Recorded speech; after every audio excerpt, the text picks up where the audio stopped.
Stealth has never been the genre. Its popularity has gone up and down over the years, but it has kind of always stayed outside the spotlight. But Agent 47 and Big Boss are two of the most iconic video game protagonists. This applies to their respective series as well. Hitman and Metal Gear Solid are the titles that come to mind when stealth games are mentioned. Let's put these two ridiculously good franchises against each other and find out which is better. The first Hitman Codename, came out 22 years ago, which is ridiculous.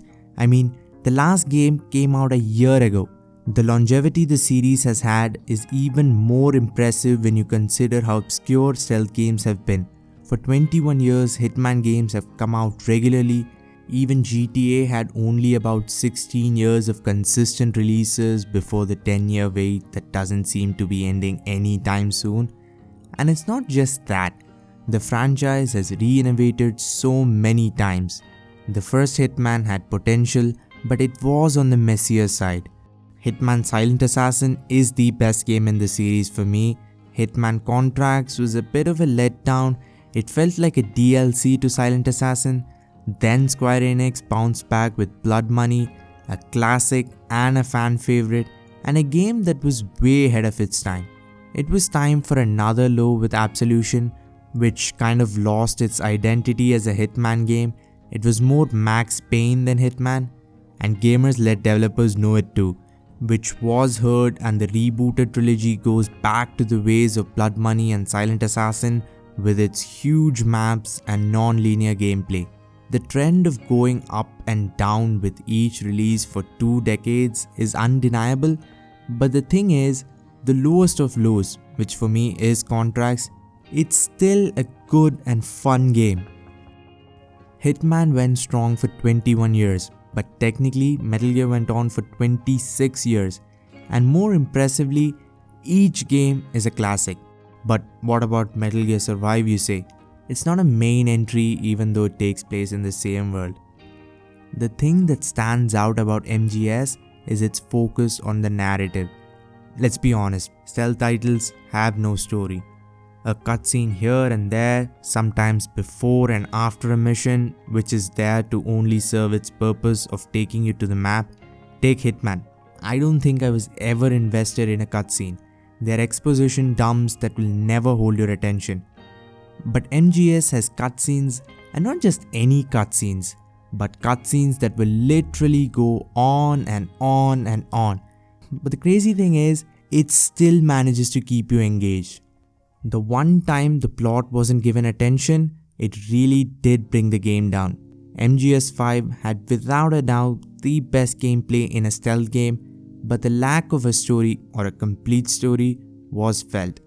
Venom Snake rarely talks, you can go for hours on end without a single cutscene. Even when you encounter a cutscene, it isn't all that. The series has had multiple classics, Metal Gear Solid 2, Snake Eater, and even Phantom Pain if you just look at gameplay.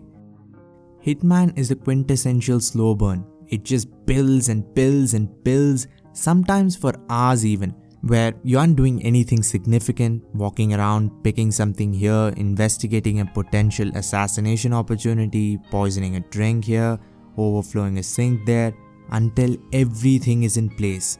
And then the satisfying climax, with a creative kill and flawless escape. This is how Hitman is supposed to be played. If you're playing the game like it's supposed to, you're never going to fire a single bullet. The only exception is Absolution. It's pretty much a stealth cover shooter. There are quite a few creative kills, but it plays out more like a typical action game.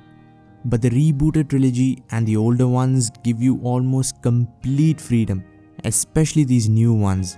These maps are not only huge, but densely packed with many little details, paths, weapons, and opportunities. So many that playing each map once is just plain wrong. With the addition of mission stories, the less fortunate ones among us with a lack of creativity can still perform those satisfying assassinations that eluded us in past games. In most stealth titles, you can afford to blow your cover and go guns blazing and have fun, but that just feels wrong here. Not just going on a rampage, but even firing a single bullet feels like cheating almost. The rebooted trilogy has more social stealth, which I'm not a fan of. I think 1 or 2 missions here and there in public areas is enough. For me, sneaking into an enemy camp with hostiles is far more enjoyable. The tension and urgency just isn't there in the Dubai map, for example. Original Hitman games just had the best maps. Each and every map in Silent Assassin will engage you. Same with Blood Money. Hitman 3, for example, has some great maps, but there are 1 or 2 weak links. This is all, of course, personal preference. If you like the social stealth aspect of Hitman, then you might even prefer the newer ones over the classics. Metal Gear Solid has had some genius gameplay mechanics over the years, from cardboard boxes to breaking the fourth wall with gameplay elements outside the actual game, like changing your controller's port to defeat Mantis, which even now seems crazy. The man behind all this, Hideo Kojima, is nothing short of a genius. He is considered solely responsible by many for the 2 decades of success of Metal Gear Solid, which might have some merit. He didn't have anything to do with Metal Gear Survive, and we all know how that turned out. Like Hitman, Metal Gear Solid has evolved a lot over the various releases. It started out with a top-down perspective and did really well. Then survival elements were thrown in for Snake Eater, which is my personal favorite Metal Gear, and of course Phantom Pain with its flawless gameplay. Unlike Hitman, MGS is about actually sneaking in. There is no hiding in plain sight here. So it is faster paced, there's always something happening, and every single game in this series has an effect on you, keeping you tense from start to finish. Only after you finish your mission can you exhale. Phantom Pain is of course the only open world here, and they probably should have stayed with more restricted maps. A million things are going on in MGS5 when you're in an enemy camp, but as soon as you get away into the open world, you enter into a boring, inactive void. Going from camp to camp is the only dull part in an otherwise action-packed game. Stealth is obviously preferred, but going in hot isn't punished at all. The game has an impressive amount of weapons and toys that are not only geared towards stealth, but all playstyles. Sure, the game has a stealth suit, but it also has Dewalker, a Terminator on juice, which can be used to walk down multiple enemies. No matter what your playstyle is, you have countless options. From air support to D-Dog to RPGs to electronic bionic arms that will not only send enemies flying but also fry them. For this very reason, if you are someone who hasn't tried stealth, Phantom Pain is an ideal starting point. You don't really need to play earlier games as there is very little plot here. Once you do finish the game, you'll most probably end up wanting more Metal Gear. Then you can go back to MGS2 and Snake Eater and MGS4. Those games have exceptional stories and you better pay attention, otherwise the entire series will feel like one convoluted mess. Solid Snake, Liquid Snake, Venom Snake, Big Boss, Naked Snake, and it's not just names, the timeline is all over the place. Once you do get into the series, you just end up wanting to know more and more and try to make sense of it all. For this reason, I do think MGS is more memorable. Once you really get into it, it's an awesome ride that you won't want to get off of. While Hitman does what a game is supposed to, it's not memorable like Metal Gear. We can't talk about these games without going over their protagonists. Agent 47 and Big Boss are up there with Nathan Drake, Lara Croft, CJ, Geralt as one of the best video game protagonists.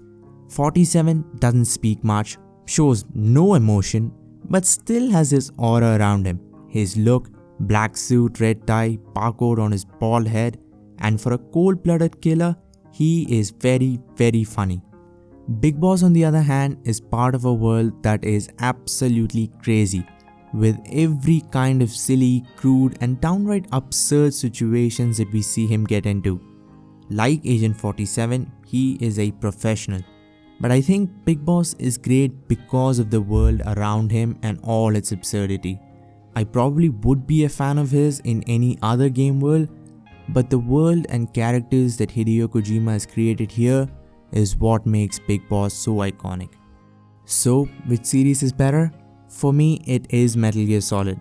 I think it's well-rounded, and it's not like it's mediocre in all aspects to compensate for having so many different things going on. From gameplay to story to creativity to enjoyability to consistency even, Metal Gear Solid takes the cake. The rebooted trilogy isn't something I love either. All three games feel the same, almost like DLCs, but Hitman Silent Assassin is and always will be my favorite stealth game. But if I look at both series as a whole, it's Metal Gear Solid. Snake Eater, MGS2 and Phantom Pain are all games that I can play on and on and on. Which is your pick? Let me know in the comment section down below. Subscribe to the channel while you're down there. Thanks for watching and have a great day wherever you are.